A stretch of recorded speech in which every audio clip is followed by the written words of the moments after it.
Les da la más cordial bienvenida al ciclo de conferencias FES Acatlán, a la vanguardia del conocimiento. Agradecemos la presencia de nuestras autoridades e invitados especiales, así como a toda la comunidad académica y estudiantil que hoy nos acompaña. Tenemos el honor de contar con la distinguida presencia del doctor Miguel Carbonell Sánchez, a quien dedicamos un fuerte aplauso de bienvenida.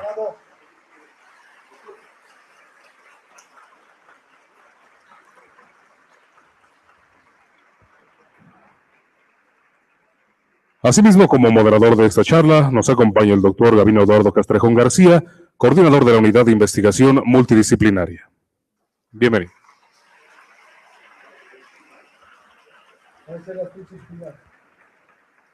Otorgamos la palabra al doctor Gabino Eduardo Castrejón García. Muy buenas tardes, tengan todos y todas ustedes, alumnos, profesores, comunidad universitaria. Desde luego que es un honor para la Facultad de Estudios Superiores de Acatlán contar con un referente del derecho como es el doctor Miguel Carbonell Sánchez, quien bondadosamente ha aceptado regalarnos unos minutos de su tiempo para compartir esta charla que nos dará en el marco de los 40 años de nuestra Facultad de Estudios Superiores de Acatlán. Antes de ceder el uso de la palabra al doctor Carbonell, quisiera referirme a una síntesis de su currícula. Es muy amplia, pero es una síntesis. El doctor Miguel Carbonell Sánchez es licenciado en Derecho por la Facultad de Derecho de la UNAM, doctor en Derecho por la Universidad Complutense de Madrid, España. Es investigador del Instituto de Investigaciones Jurídicas de la UNAM, coordinador del área de Derecho Constitucional y de la Unidad de Extensión Académica y Proyectos Editoriales del mismo instituto. Investigador nacional nivel 3 del Sistema Nacional de Investigadores desde enero de 2005, siendo el más joven científico del país en alcanzar ese nivel. Autor de 44 libros y coordinador o compilador de otras 49 obras. Ha publicado más de 400 artículos en revistas especializadas y obras colectivas de México, España, Italia, Inglaterra, Argentina, Brasil, Colombia, Ecuador, Perú, Chile, República Dominicana y Uruguay. Sus textos se han publicado en 5 diferentes idiomas. Ha dictado más de 900 cursos y conferencias en México y otros países. Ha coordinado las obras colectivas más importantes de México en materia jurídica, tales como la Constitución Política de los Estados Unidos Mexicanos, comentada y concordada, que conforman 5 tomos. La Enciclopedia Jurídica Mexicana, de 15 tomos. La Enciclopedia Jurídica Latinoamericana, de 10 tomos. Y los derechos del pueblo mexicano, México a través de sus constituciones, 25 tomos. Ha sido miembro del Consejo Consultivo de la Comisión Nacional de los Derechos Humanos y de la Junta de Gobierno del Consejo Nacional para Prevenir la Discriminación. Actualmente es miembro del Consejo de la Comisión de Derechos Humanos del Distrito Federal. Le han otorgado varios premios y reconocimientos, como por ejemplo el Premio Anual de Investigación Jurídica Ignacio Manuel Altamirano y el Premio Universidad Nacional para Jóvenes Académicos. Es articulista en el periódico Universal, como ustedes pueden apreciar, y esta es una síntesis de la cual pueden apreciar el referente de nuestro invitado. Es un honor, doctor Carbonell, tenerlo en esta su casa. Vamos a brindarle un fuerte aplauso y le cedo el uso de la palabra.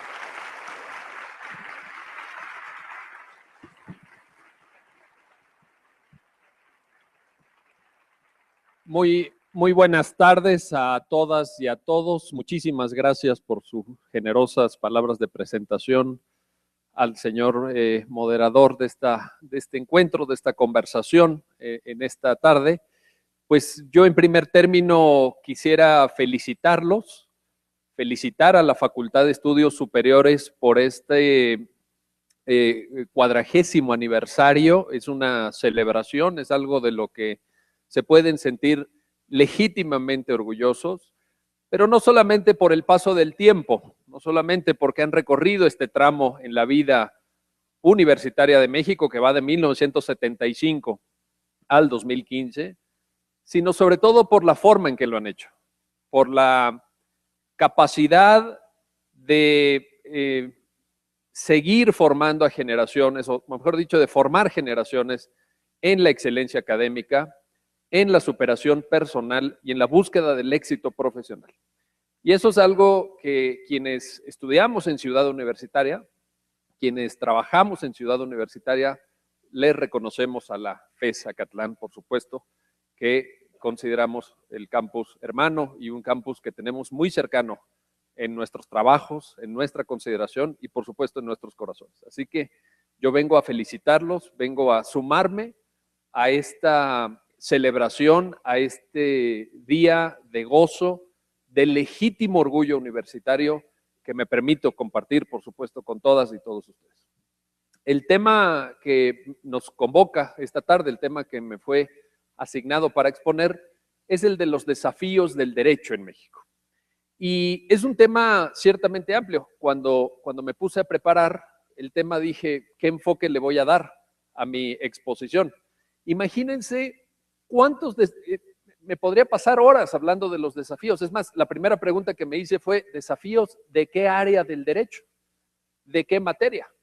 Porque podríamos hablar de los desafíos del derecho laboral, por ejemplo, de los desafíos del derecho penal, de los desafíos del derecho civil o del derecho constitucional o de los derechos humanos. Es amplísimo el tema, pero seleccioné 5 grandes retos, 5 áreas de desafío presente y futuro, no tanto del derecho, porque el derecho como tal, pues sin las personas no existe.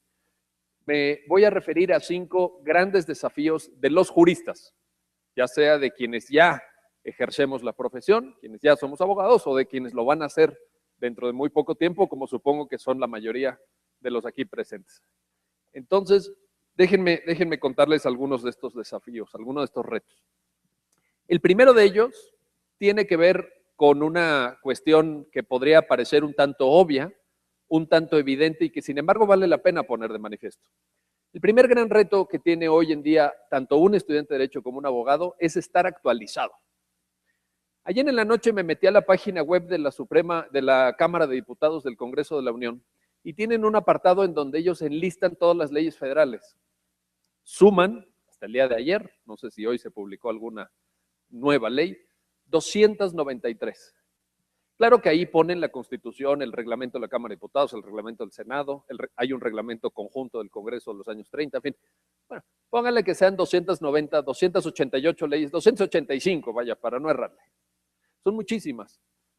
A esas leyes que tienen una vigencia geográfica y territorial a todo lo largo y ancho de la República, hay que sumar las leyes de cada una de las entidades federativas, son 32. 32 entidades federativas. ¿Cuántas leyes les parece que tenga en promedio cada entidad federativa?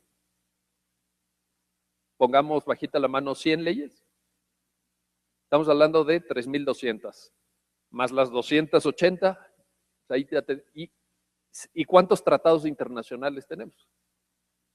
1,800, según la página web de la Secretaría de Relaciones Exteriores. ¿Y cuántos reglamentos de esas leyes existen? Por ejemplo, aquí está Saúl Mandujano, que seguramente ya está tuiteando la conferencia. Saúl, que es consejero electoral del Estado de México, nos podrá contar cuántos reglamentos hay en materia electoral simplemente. ¿Cuántos reglamentos se han emitido desde la expedición de la última reforma constitucional en materia electoral? Y si hay por aquí algún experto en materia de medio ambiente, ¿cuántos reglamentos hay en materia de medio ambiente? Y si hay por aquí algún fiscalista, seguro hay por aquí algún fiscal. ¿No hay ningún profesor de derecho fiscal? ¿Alguien que se dedique al derecho fiscal? ¿Les da pena decir? Si hay algún... Aquí el director. Usted, señor director, sabrá entonces la normatividad fiscal es inabarcable. Además de que cambia con frecuencia, lo cual a los contadores les da muchísimo gusto y les da mucho trabajo. Y además súmenle a eso las normas oficiales mexicanas. Sumen la jurisprudencia. ¿Saben que cada viernes en la página web de la Suprema Corte se publican las nuevas tesis de jurisprudencia? Cada viernes. Ahora sí, por primera vez en la historia, esto es algo que las generaciones anteriores de abogados no habíamos tenido, no habían tenido, ese órgano de difusión de la jurisprudencia que se llama en México el Semanario Judicial, así se llama, Semanario Judicial de la Federación, por primera vez en la historia es eso, un semanario. Porque antes se llamaba semanario, pero aparecía una vez al mes. Es algo muy mexicano, es difícil de explicar. Es algo muy mexicano.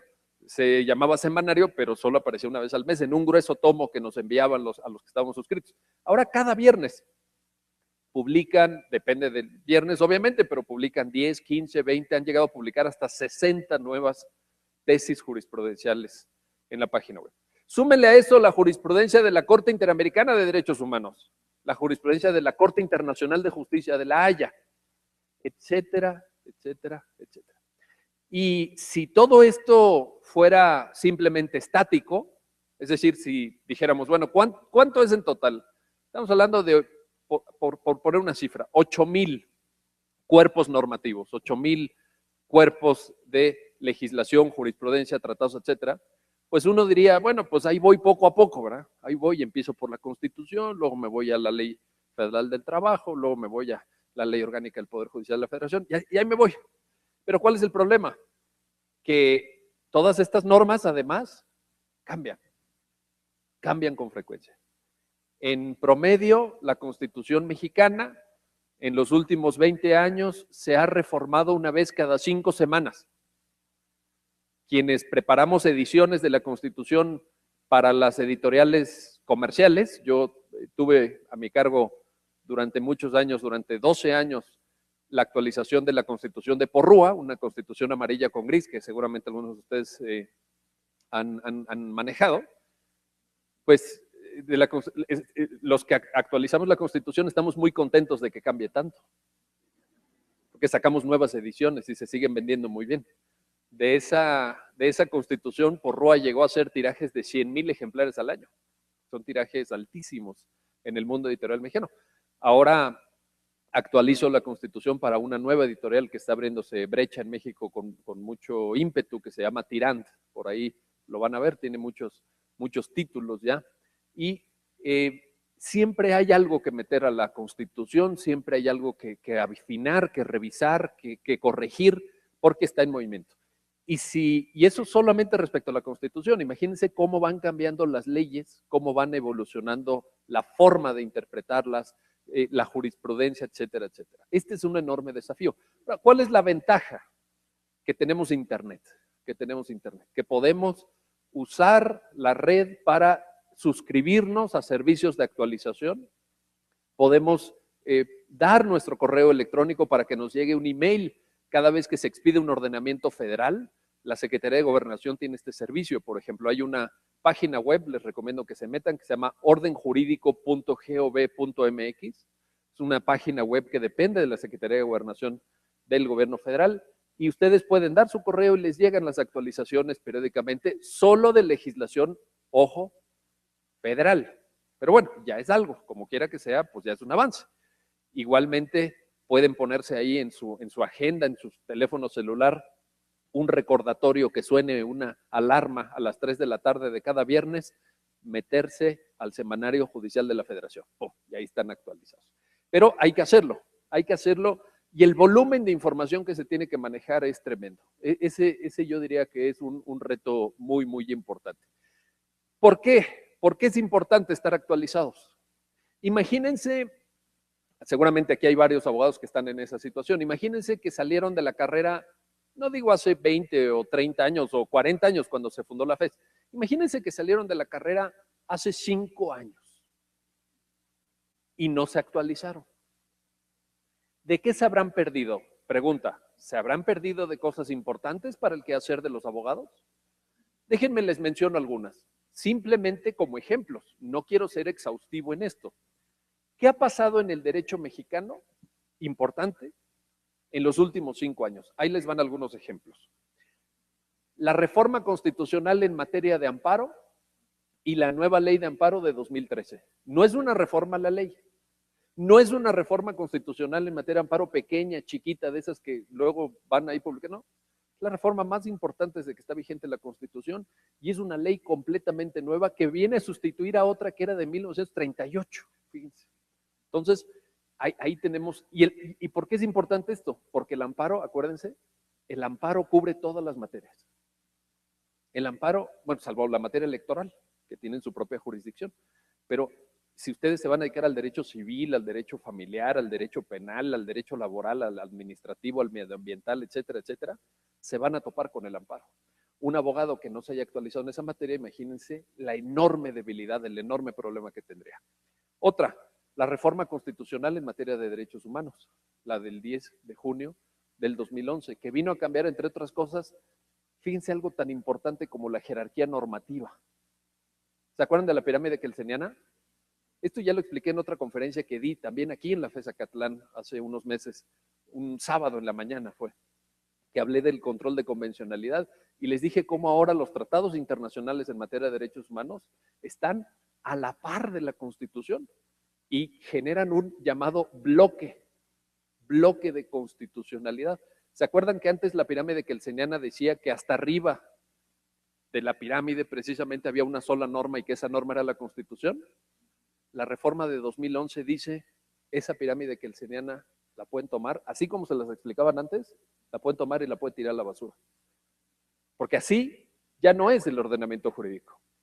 La reforma de derechos humanos le da rango constitucional a los tratados internacionales en esa materia.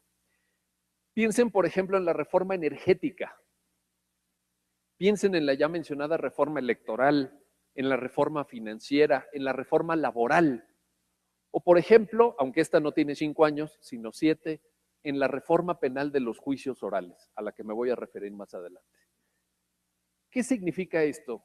Que un abogado en México, o una abogada, que no se actualice, que no se ponga al día, que no siga el ritmo de estas reformas, pues como dice un mandamiento del abogado de esos clásicos de Eduardo J. Couture, cada día se es menos abogado. Este es un problema práctico, no es teórico. No les estoy hablando de una cosa teórica, les estoy hablando de un problema práctico. Si ustedes no están al día en la jurisprudencia y van a litigar un asunto y su contraparte sí está al día y puede citar una tesis jurisprudencial que haga daño a su argumentación, a lo que ustedes están defendiendo, van a perder ese asunto. Si ustedes no saben cuáles son las leyes vigentes, si ustedes no conocen los tratados que ha firmado y ratificado el Estado mexicano, están en una clara desventaja. Y repito, en una clara desventaja para la práctica. No estoy hablando de pasar un examen, no estoy hablando de sacar una buena calificación solamente, estoy hablando de algo muy importante, que es ser jurista, ser abogado con toda la amplitud de la palabra. Segundo gran reto, segundo de los 5 retos que quiero mencionarles esta tarde.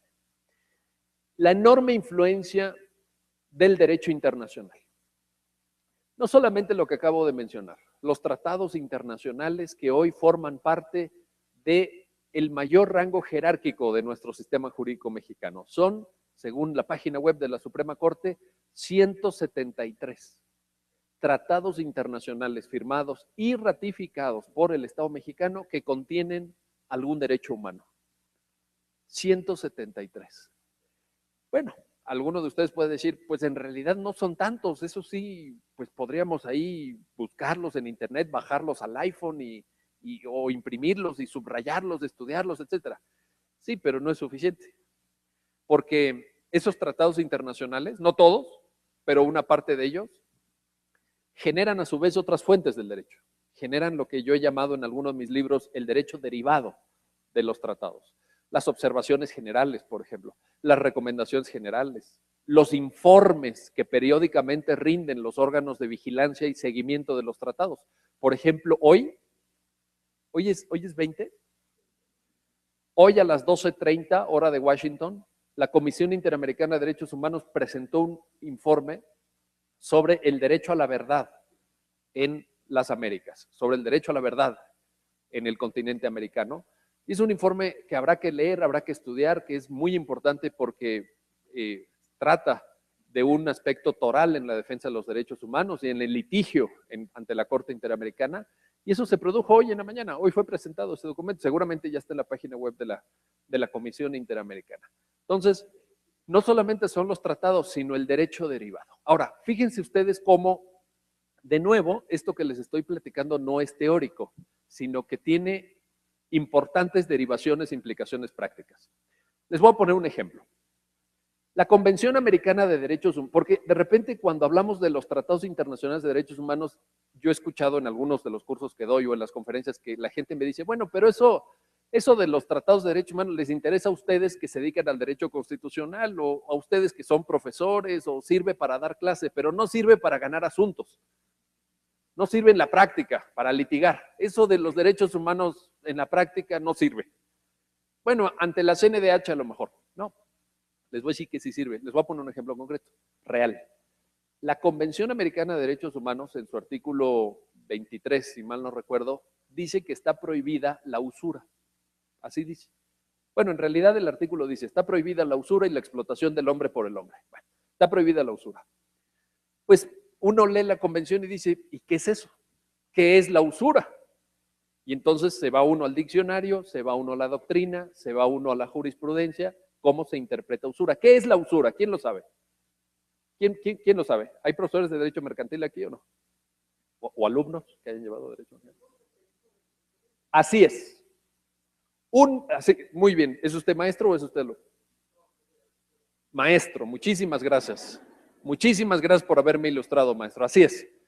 Es un monto excesivo. Así lo define con toda propiedad, con toda corrección, el maestro. Ahora bien, ¿qué tan excesivo debe ser el cobro de unos intereses para que estemos ante la figura de la usura? ¿Qué tan excesivo debe ser? ¿Deben ser intereses del 80%? ¿Del 100%? La Convención Americana no lo dice. Y entonces, ¿qué ha pasado en la práctica del litigio mercantil? Esto es en la práctica y les voy a dar ahorita la referencia. En la práctica, lo que ha pasado es que cada vez los abogados han planteado más asuntos intentando tumbar tasas de interés que precisamente se consideraba que violaban la prohibición de usura de la Convención Americana de Derechos Humanos. El caso llegó ante la Suprema Corte y la Suprema Corte lo resolvió en, por si quieren tomar nota y buscarlo después, la contradicción de tesis 350 del 2013.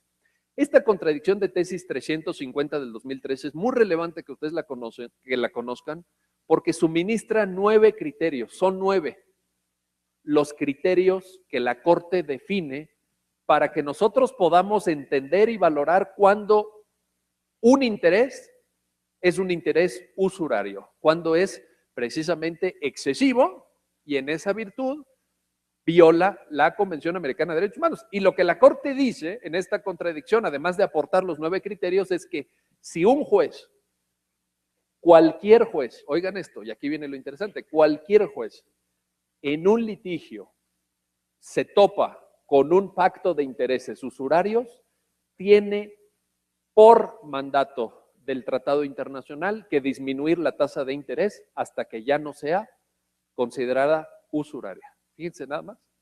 Entonces esto es algo que está ahorrándole muchísimo dinero a las familias mexicanas, que está permitiendo plantear atractivos litigios a los abogados mexicanos, pero ¿cuál fue el primer paso? ¿De dónde partimos? De que algún abogado leyó la Convención Americana de Derechos Humanos y ¡pum!, planteó el tema. Entonces, la enorme influencia que está teniendo los tratados internacionales, que está teniendo la normatividad derivada de los propios tratados, y todavía más, les digo 2 cosas más en este segundo desafío. Por un lado, la cada vez más alta influencia de la jurisprudencia interamericana en la cultura jurídica nacional. Fíjense, ¿cuántos de ustedes han escuchado hablar? Y dije han escuchado hablar, ahorita les voy a preguntar si lo han leído, pero por lo menos escuchado. ¿Cuántos han escuchado hablar del caso Rosendo Radilla Pacheco? Ahí está, ¿todos, sí o no? El caso Rosendo Radilla Pacheco realmente ya forma parte de la cultura jurídica nacional y es una sentencia de la Corte Interamericana de Derechos Humanos. Entonces quiere decir que esto ya está permeando.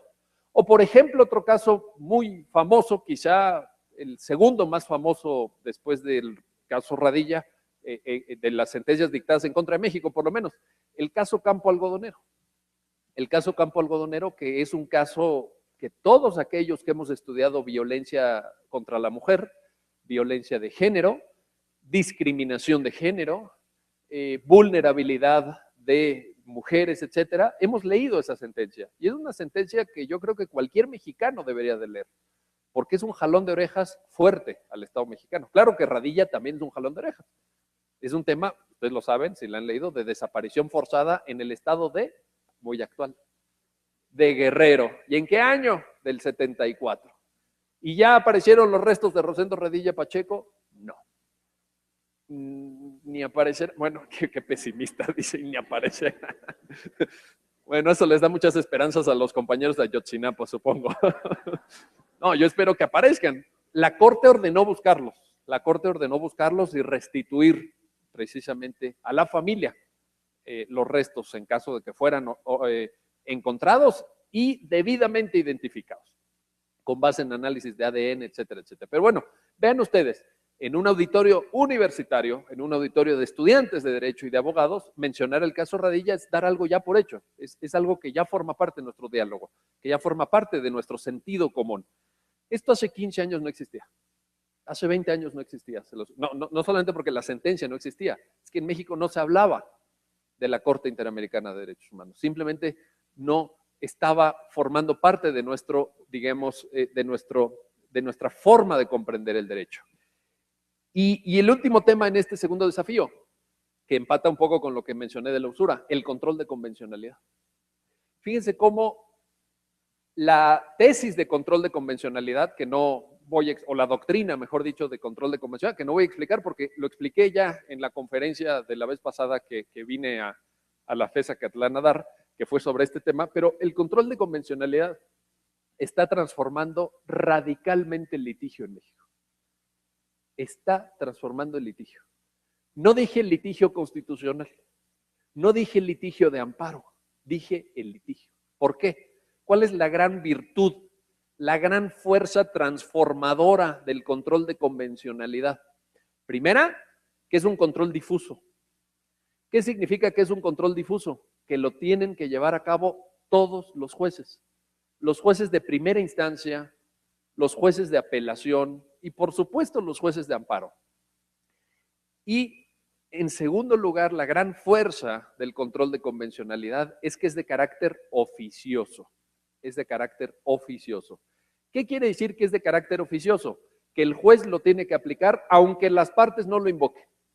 Si el juez sospecha, si el juez intuye que pudiera haber una norma del Estado de México, por ejemplo, el Código Civil del Estado de México, el Código Penal del Estado de México, el Código de Comercio que se aplica en toda la República o el Código Nacional de Procedimientos Penales. Si el juez piensa que viola un tratado internacional firmado y ratificado por México que contenga algún derecho humano, tiene que inaplicar oficiosamente la norma de origen nacional y aplicar el tratado.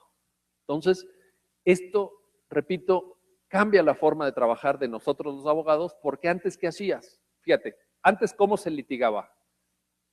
Primera y segunda instancia, tú litigabas con puros argumentos de legalidad. Es decir, tenías que ir con el juez o con la sala de apelación y darle argumentos en favor de tu cliente, de tu representado, naturalmente, pero con base en el Código Civil o en el Código Penal o en el Código mercantil, si era un litigio mercantil. ¿Y cuándo abrías lo que yo llamo la artillería pesada? ¿Cuándo usabas la artillería pesada, los argumentos constitucionales? En el amparo. Pero solo en el amparo. El litigio de primera y segunda instancia era un litigio de mera legalidad. Y el amparo era un litigio de constitucionalidad. ¿Qué cambio observamos en este punto con el control de convencionalidad? Que esa frontera se rompe. Hoy, si tú quieres, sea porque tú lo argumentes o sea porque el juez lo haga valer, puedes usar argumentos de constitucionalidad, convencionalidad, y lo digo junto porque el artículo primero, párrafo primero de la Constitución ya los pone al mismo nivel, Constitución y tratados, desde la primera instancia. El juez de paz de aquí, de Naucalpan, está obligado a observar los tratados, está obligado a aplicar la Constitución, incluso por encima del Código Penal o de una ley o de un código, creo que tienen código administrativo aquí en el Estado de México, ¿verdad? Del Código Administrativo del Estado de México. Entonces, esa división entre legalidad por una parte y constitucionalidad por otra parte no existe más. Yo de broma les digo, bueno, no de broma, pero luego la gente se ríe porque dice que estoy llevando agua a mi molino, pero yo lo que digo es que ahora todos los abogados mexicanos, independientemente de la materia a la que se dediquen, tienen que ser constitucionalistas. ¿Por qué? Porque con esto que les acabo de contar, tú puedes litigar mercantil, familiar, penal, etcétera, con la Constitución y los tratados en la mano. Ya no tiene que hacerse cargo de la primera etapa de un litigio tal despacho y de la segunda y del amparo otro despacho especializado en amparo. Ahora todos son constitucionalistas. Y eso incluye, por supuesto, a los jueces. Tercer desafío de los 5 que quiero contarles esta tarde. Hay nuevas técnicas de interpretación del derecho. No solamente tenemos que estar actualizados, primer desafío. No solamente tenemos que conocer, manejar y saber aplicar el derecho internacional, segundo desafío, sino que las normas jurídicas están sujetas, tercer desafío, a nuevas reglas hermenéuticas, a nuevas reglas de interpretación. Por ejemplo, la Constitución, en su artículo primero, párrafo segundo, a partir de la reforma del 10 de junio de 2011, incorpora 2 pautas interpretativas nuevas. 2 pautas interpretativas que no existían, bueno, por lo menos de manera expresa en la Constitución. Uno, a lo mejor lo han escuchado, se llama principio pro persona. Hay quien todavía le sigue llamando principio pro homine. Yo digo que no es correcto porque ya ven que ahora el lenguaje de género, ¿no? El lenguaje correcto, para que nuestras compañeras con toda legitimidad no se sientan menospreciadas o excluidas del lenguaje. Ya no es pro homine, sino es pro persona. ¿Qué significa el principio pro persona? Que, repito, está expresamente recogido en el artículo primero, párrafo segundo de nuestra Constitución. Significa 2 cosas. Por un lado, es un criterio de selección de norma aplicable. ¿Qué significa un criterio de selección de norma aplicable? Que cuando en un caso concreto, en un litigio, podamos nosotros aplicar la norma A o la norma B o la norma C, el aplicador del derecho, el aplicador de la norma, no es libre de escoger la que quiera, A, B o C, aunque sean las 3 aplicables. Tiene que escoger una. ¿Cuál? La más favorable. La más favorable. La que proteja con mayor extensión o con mayor profundidad un derecho humano. La que otorgue, dice la Constitución, la protección más amplia. Entonces ya no hay esa libertad, sino que ahora la Constitución te suministra una pauta de interpretación. Esa es la primera vertiente del pro persona, pero tiene una segunda vertiente. El pro persona tiene una segunda caracterización, que es la siguiente.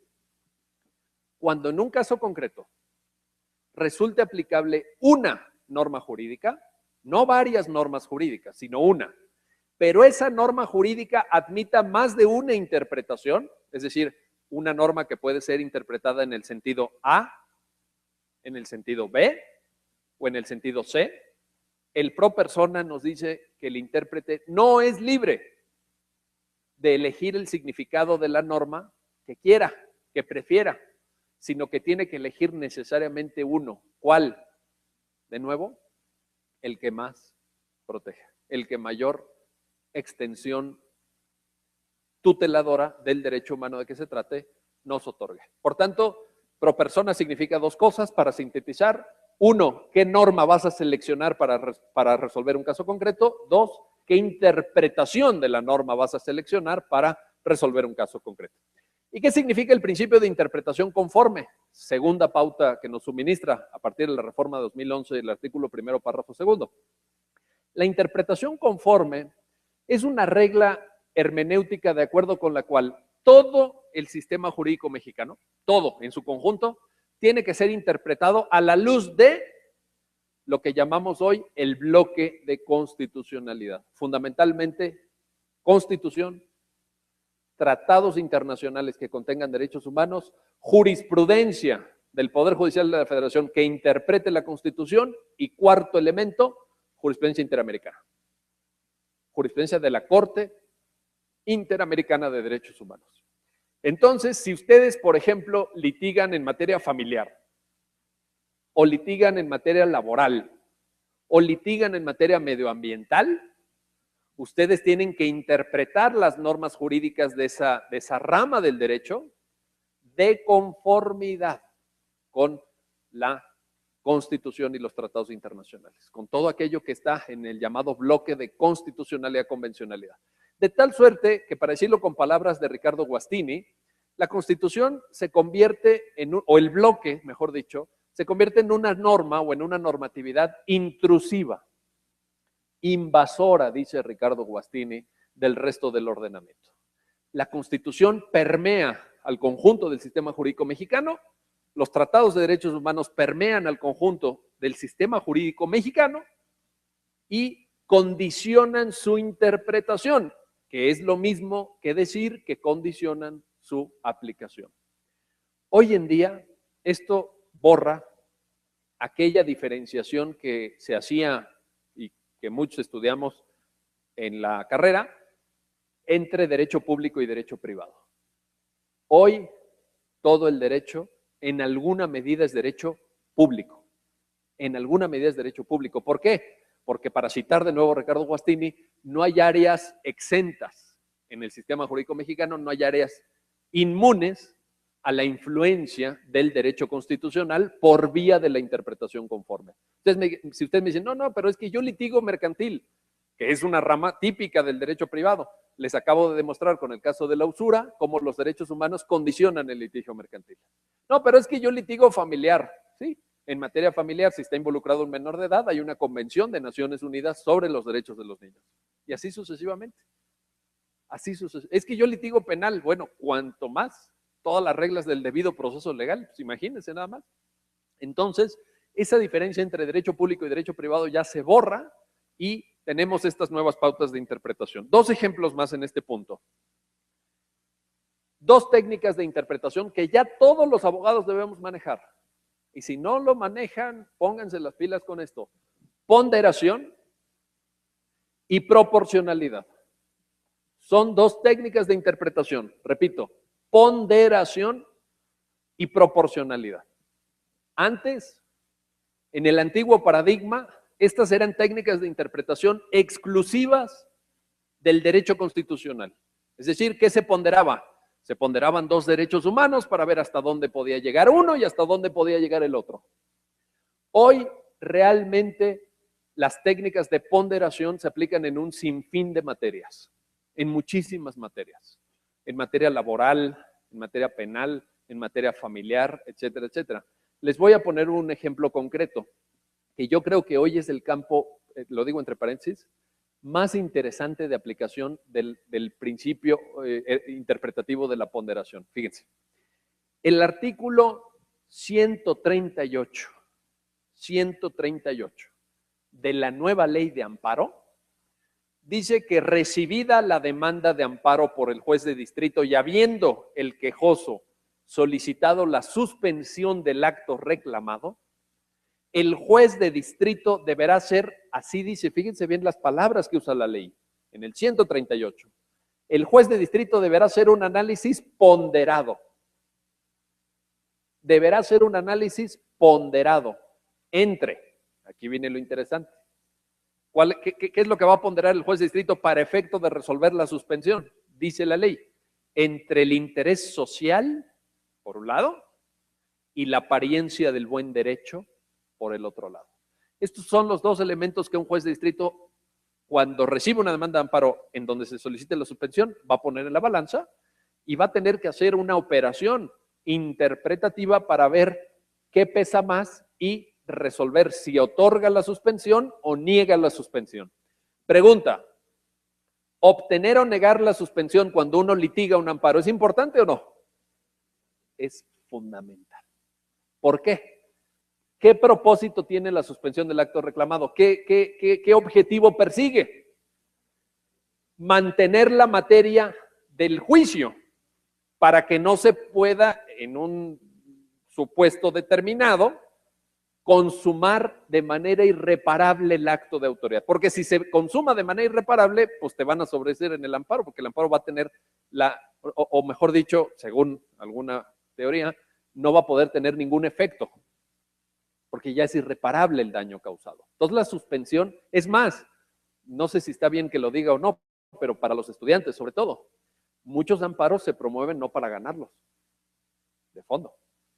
¿Para qué se promueven? Para obtener una suspensión. Eso es cierto. En la práctica, le estoy hablando de la práctica, no de la teoría. En la práctica tú muchas veces lo que quieres es que el juez te dicte la suspensión, aunque pierdas el fondo. ¿Qué ganas con la suspensión en favor de tu cliente muchas veces? Tiempo. Ganas tiempo. Entonces, para muchas personas, dependiendo del tipo de litigio, es más importante la suspensión que la sentencia. Imagínense ahora la fuerza que cobra la ponderación. Siguiente ejemplo. Proporcionalidad, les dije. Ahí les va el ejemplo de proporcionalidad. El artículo 156 del Código Nacional de Procedimientos Penales, del nuevo Código Nacional. ¿Ya lo han leído el código o no? ¿No lo han leído? Digo, está bien que no se aplique todavía en el Estado de México, pero no se confíen. En el 18 de junio de 2016 tiene que estar funcionando en todo el país ese código. Así que no se confíen. Si no lo han leído, búsquenlo inmediatamente. Porque es un paradigma completamente nuevo del litigio penal en México. No es un cambio menor. No es de que ahorita me actualizo rápido con 2, 3 artículos. Es un cambio total y completo. Yo les sugiero que se actualicen con el Código Nacional de Procedimientos Penales. Pero bueno, en lo que lo leen, ahí nada más tomen nota de esto. El artículo 156 del Código dice que cuando se debate si se le imponen o no a una persona vinculada a un proceso penal medidas cautelares, hay una figura que se llama juez de control. El juez de control va a determinar si se imponen o no medidas cautelares. Y el artículo 156 del Código dice que las medidas cautelares que imponga el juez de control deberán ser proporcionales. Así dice. Dice más cosas, pero deberán ser proporcionales, idóneas, respetar el principio de mínima intervención. Bueno, todo eso, son varias pautas, pero a mí la que me interesa subrayar es esta. Las medidas deberán ser proporcionales. Pregunta, ¿qué es la proporcionalidad de una medida cautelar? ¿Está sujeto a debate, sí o no? ¿Está sujeto a argumentación, sí o no? Tenemos que hacer valer y tenemos que saber manejar ese principio si queremos ganar casos, sí o no. ¿Qué está en juego? Si tú no argumentas bien, pueden ponerle una medida cautelar, por ejemplo, a tu cliente de prisión preventiva. Y te vas a dormir a Barrientos, ¿no?, durante varias semanas o incluso meses. Si tú argumentas bien y haces valer la proporcionalidad, el principio de mínima intervención, idoneidad, etcétera, a lo mejor le imponen una restricción domiciliaria o una garantía de otra naturaleza económica, por ejemplo, para asegurar su presencia en el juicio. Pero vean la diferencia que eso puede hacer en una persona o en una familia incluso. Imagínense el efecto que eso tiene en una familia. Entonces, es muy importante que ustedes manejen estas técnicas de interpretación. Cuarto desafío del derecho en México o de los juristas en México. Hoy como nunca, y no estoy exagerando, tenemos que manejar con enorme soltura y profundidad la argumentación. Nunca como hoy había sido tan importante saber las técnicas argumentativas.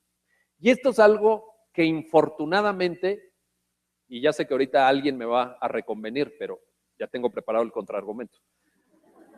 Esto es algo que infortunadamente no se le pone la atención debida en las escuelas y facultades de Derecho. La argumentación jurídica prácticamente no se enseña en las escuelas y facultades de Derecho. Y sé que ahora Habrá alguien que va a levantar la mano y va a decir, aquí en la FES Acatlán sí. Porque hay una materia, supongo que hay una materia, no lo sé, pero supongo, corríjanme si me equivoco, hay una materia que debe ser argumentación jurídica, ¿no? ¿Sí la hay o no? Sí la hay, ¿sí o no? Hay una materia y dura un semestre, ¿sí o no? Perfecto, esa es la mejor prueba de que tengo razón. ¿Por qué? Porque si se le da importancia a la argumentación jurídica, no es algo que se enseñe en un semestre, sino que se tiene que enseñar a todo lo largo de la carrera. ¿Por qué? Porque la forma de argumentar tiene que ir de la mano con cada materia. Por ejemplo, los que están en la práctica lo saben, no se argumenta igual un caso laboral que un caso penal, que un caso civil, que un caso familiar, que un caso de derecho medioambiental. Cada materia, cada rama del derecho tiene sus peculiaridades argumentativas, sus peculiaridades en términos de hacer valer ciertas razones en favor de otras. Por ejemplo, nosotros cuando litigamos en materia penal podemos hacer uso del principio indubio pro reo. Cuando litigamos administrativo eso no existe. Cuando litigamos en materia de derecho, en casos en donde están involucrados menores, podemos hacer valer el interés superior del menor. Artículo 4 de la Convención de Naciones Unidas sobre Derechos del Niño. Pero el interés superior del menor no existe en un litigio electoral, por ejemplo. ¿Sí me explico? Entonces, vean cómo cada materia, yo lo que siempre digo cuando doy cursos de argumentación jurídica es esto, no se trata de llevar un semestre, porque además, y espero que no haya ningún colega profesor aquí que se sienta perjudicado por este comentario, pero en muchos cursos de argumentación jurídica se les explican a los alumnos las teorías de la argumentación jurídica o las escuelas de la argumentación jurídica. Pues no es por decepcionarlos, pero en la práctica eso no sirve para nada. Para nada. ¿No me creen? Hagan la prueba, vayan con cualquier juez y cítenle a Tolmin, por ejemplo.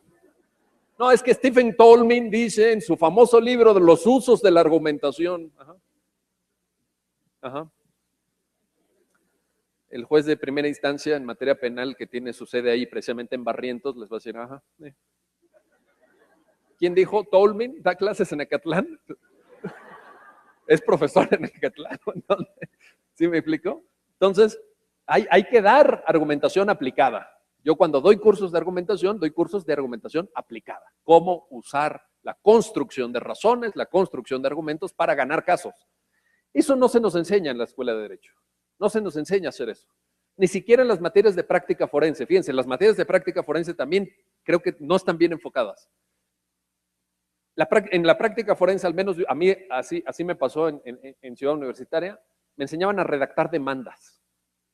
Me decían dónde se pone lo que se llama el rubro, ¿no?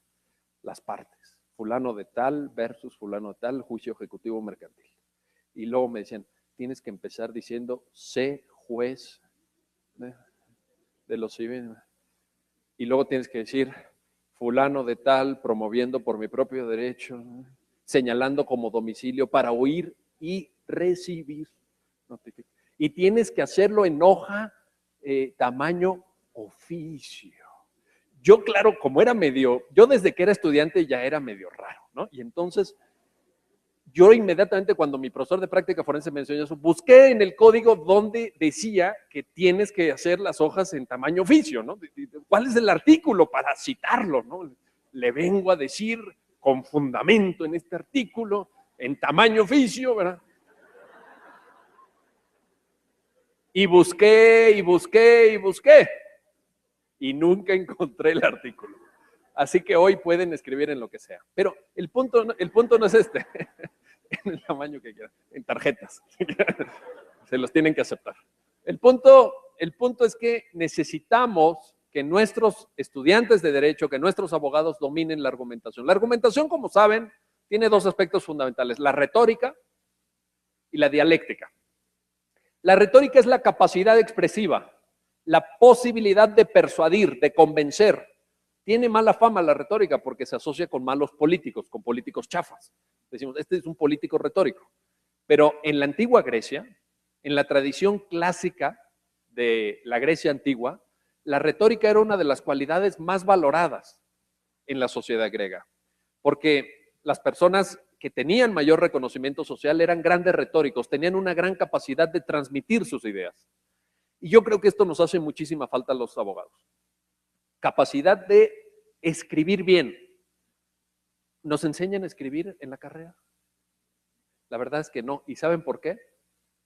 Porque los profesores universitarios piensan que fueron los profesores de prepa los que nos enseñaron a escribir. Y los profesores de prepa piensan que fueron los profesores de secundaria los que nos enseñaron a escribir.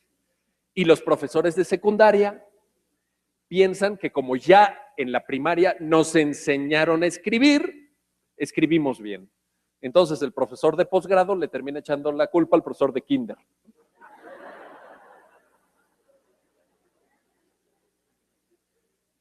Nada más que cuando uno está ejerciendo la profesión allá afuera, no hay excusa que valga.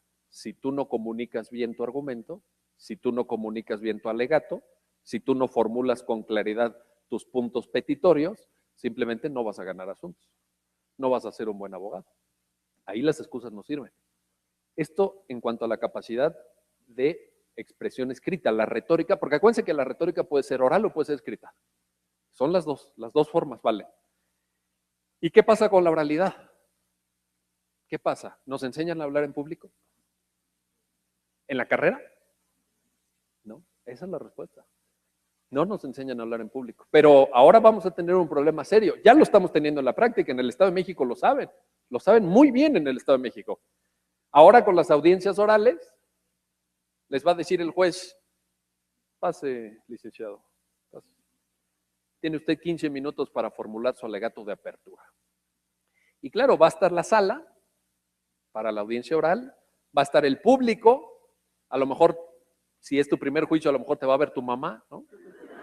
Puede ser que esté ahí tu mamá viéndote. Si es tu primer juicio, ¿no? Si es el juicio número 70, bueno, solo que estés muy apegado a tu mamá, ¿no? Que tu mamá diga, yo voy a ver todas las audiencias de mi hijo. Bueno, puede ser. Pero en la primera te va a estar viendo tu mamá, te va a estar viendo la familia del procesado, la familia de la víctima, vas a tener público. Y yo siempre les digo, cuando doy los cursos de argumentación, les digo, ¿creen que es fácil hablar en público? Porque a mí me pasa mucho esto. De repente la gente me ve y como yo en mis conferencias nunca leo, sino que siempre traigo mis apuntes, mi speech aquí con unas líneas, la gente piensa que es muy fácil. Dice, ay, no puede ser tan difícil, velo. Es tan difícil. Además ya va para 1 hora y no ha parado de hablar. Si el juez me da 15 minutos para mi alegato apertura, es pan comido. Muchos de ustedes piensan eso, pero yo llevo ya unos cuantos años haciendo esto. Yo empecé, los que han leído Cartas a un estudiante de Derecho o Cartas a un profesor de Derecho lo saben. Yo empecé a dar clase en 1990. Sí, estoy cumpliendo ya 25 años de dar clase. Ahora en octubre voy a cumplir, y así como me veo de chavo, ¿eh? Así como estoy de joven. No, lo que pasa es que yo empecé a dar clase a los 19 años, cuando estaba en tercer semestre.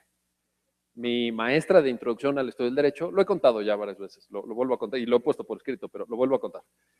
Mi maestra de introducción al estudio del derecho, que me dio en primer semestre, cuando pasé a tercer semestre, me dijo, oye, ¿no quieres ser mi profesor adjunto, mi ayudante? Sí, perfecto. Y antes en la Facultad de Derecho de la UNAM, las clases eran de lunes a viernes 1 hora. Ahora cambiaron y son de martes. Son martes y jueves o lunes, miércoles y viernes. Pero antes eran de lunes a viernes 1 hora. Me acuerdo muy bien que ella daba clase de 11 a 12. Y por razones que nunca he alcanzado a entender, llegaba a las 11:45. ¿Qué hacía yo de 11 a 11:45? Dar clase. Dar clase. Entonces, en ese primer semestre me formé, tenía yo 45 minutos, ¿no? A la siguiente generación, a la mía, en el mismo salón donde yo empecé la carrera, ya estaba yo dando clase. Y va agarrando uno tabla, ¿sabes? De repente la gente me dice, oye, ¿no te pones nervioso? No. Pero ¿cómo? Si te están viendo ahorita, ¿cuántos ojos tienes encima de ti? ¿Qué tal que te pones nervioso? Porque pues, no sabes si traes la corbata chueca o el zipper abajo, etcétera, ¿no?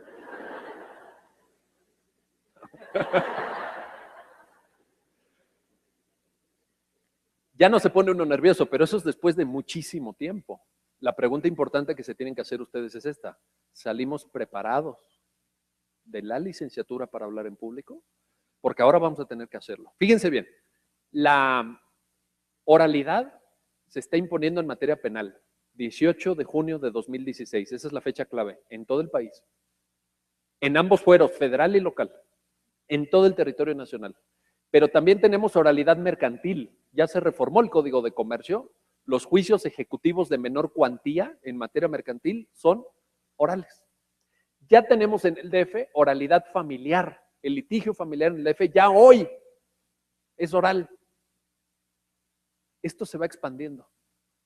Esto cada vez toma mayor auge. Si nosotros no estamos preparados, pues no vamos a poder hacer buena defensa. ¿Y qué pasa con esto por lo que hace la retórica? ¿Y qué pasa con la dialéctica? ¿Cómo van a ser ahora las audiencias? Piensen en un interrogatorio o en un contrainterrogatorio en los juicios orales en materia penal. Por ejemplo, vamos a tener que estar interactuando todo el tiempo con nuestra contraparte, todo el tiempo con el perito, con el testigo, con el propio procesado cuando lo sometamos a un interrogatorio. El artículo 174 del Código Nacional de Procedimientos Penales, el 174, nos da derecho de objeción. ¿Qué significa esto? Que cuando haya una pregunta improcedente que está haciendo la contraparte, una pregunta sugestiva, una pregunta argumentativa, una pregunta mal hecha o una pregunta acumulativa, es decir, cuando vienen dos o más cuestiones en la misma pregunta, nosotros inmediatamente ejercemos un control sobre la contraparte. El derecho de objetar es eso, es un mecanismo de control que un abogado tiene de carácter horizontal sobre la contraparte. Si el abogado no está interrogando bien, nosotros objetamos con fundamento en el 174. Y el 174 del código dice, y esto es algo que a muchos abogados luego se les olvida, que hay un momento para objetar, dice el código, antes de que el testigo empiece a dar su respuesta. ¿Por qué lo menciono? Porque hay muchos abogados que en audiencias, en algunas audiencias, sobre todo en audiencias largas que lo tienden a prolongarse, pues se empiezan a distraer, sacan su iPad o su iPhone y se ponen a jugar Angry Birds. Entonces va volando el pollo, ¡piu!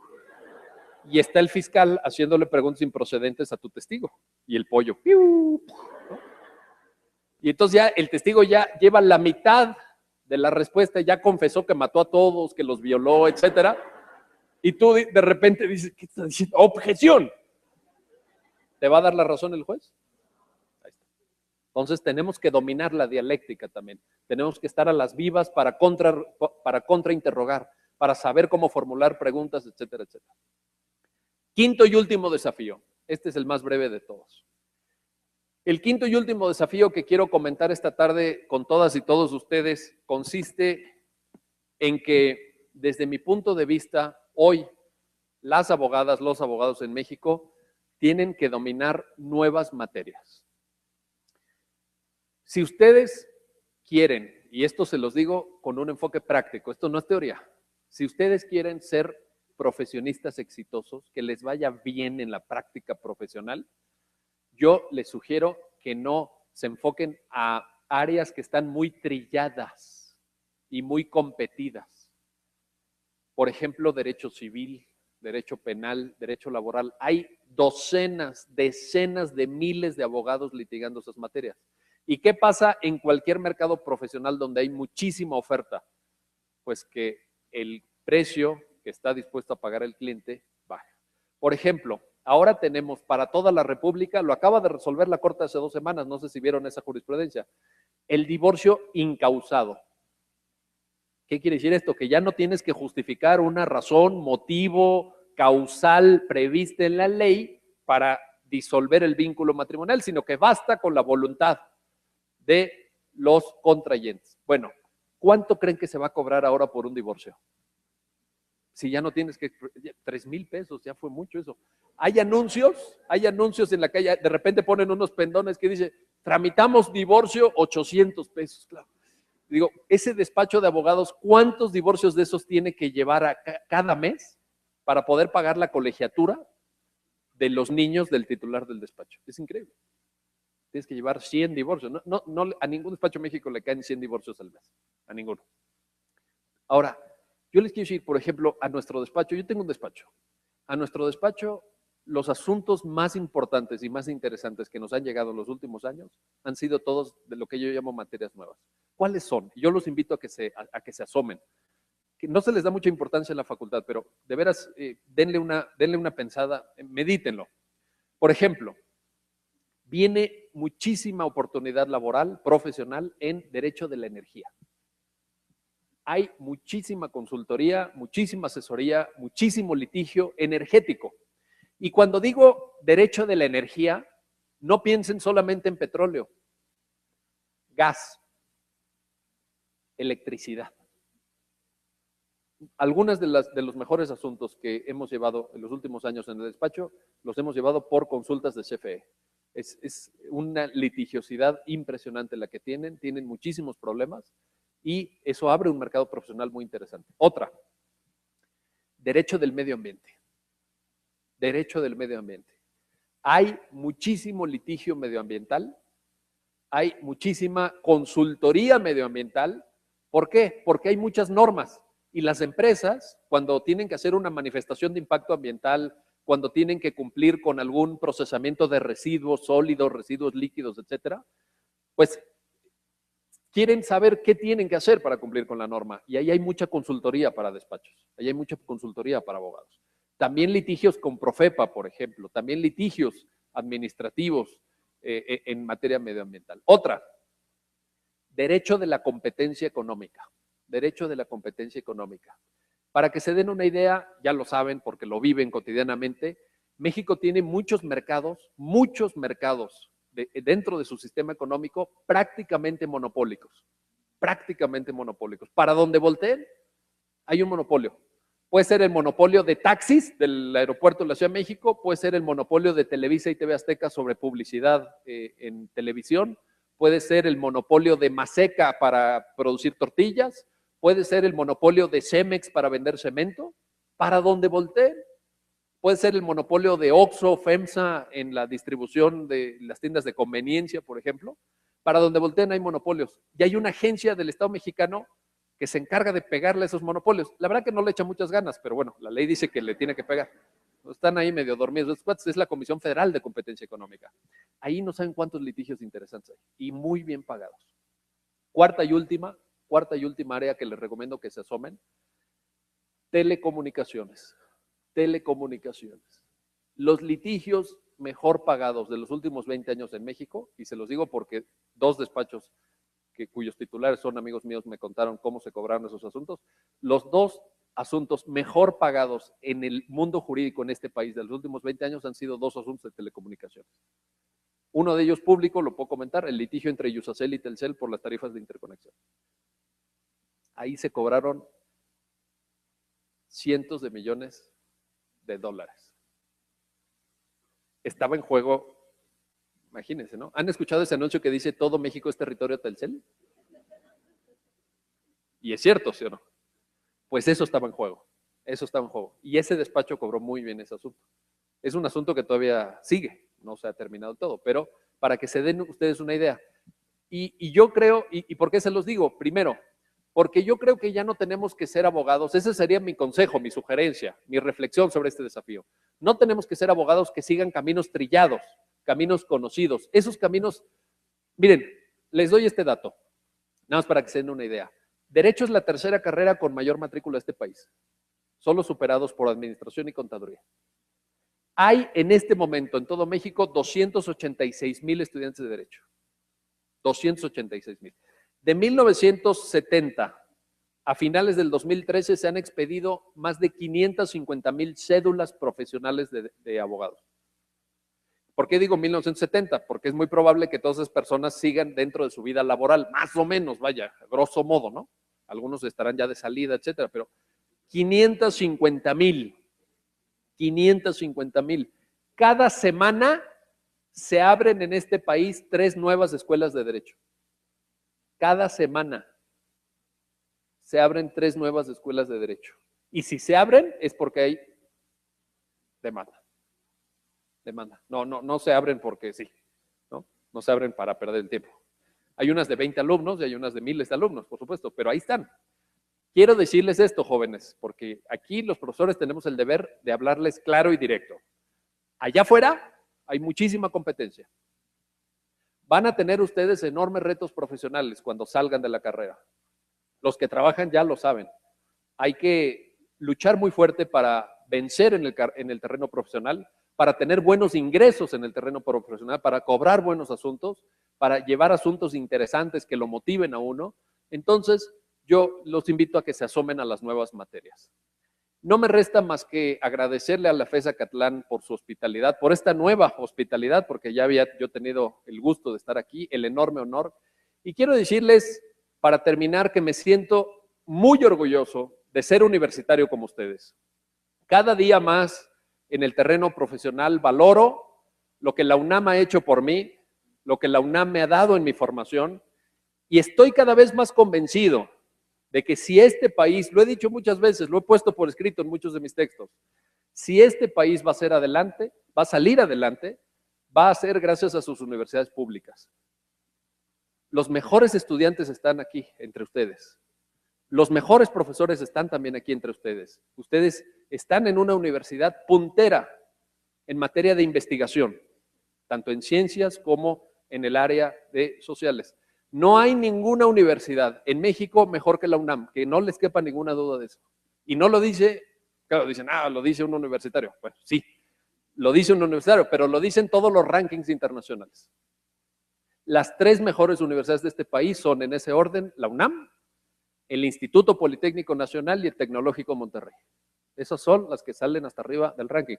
Pero la única que está en los rankings internacionales dentro de las 200 primeras universidades del mundo es la UNAM. Es la UNAM. Somos nosotros. La UNAM no son nuestras paredes. La UNAM no es este letrero. No es las aulas en las que ustedes toman clase. La UNAM somos nosotros. Hombres y mujeres de carne y hueso que cada mañana llegamos a nuestras aulas, a nuestros laboratorios, a nuestros cubículos, decididos a marcar la diferencia, decididos a generar conocimiento de frontera, decididos a superar esos grandes retos que hoy tenemos nosotros en el campo del derecho, pero también en medicina, también en ingeniería, también en filosofía, también en contaduría, también en administración. Yo estoy muy contento, estoy muy orgulloso de ser universitario y de poder haber tenido el gran honor, el enorme gusto y placer de compartir con ustedes estos 40 años, que, como diría algún amigo mío, abogado, esto fue apenas el calentamiento. Ahora viene lo bueno. Felicidades para los siguientes 40. Muchas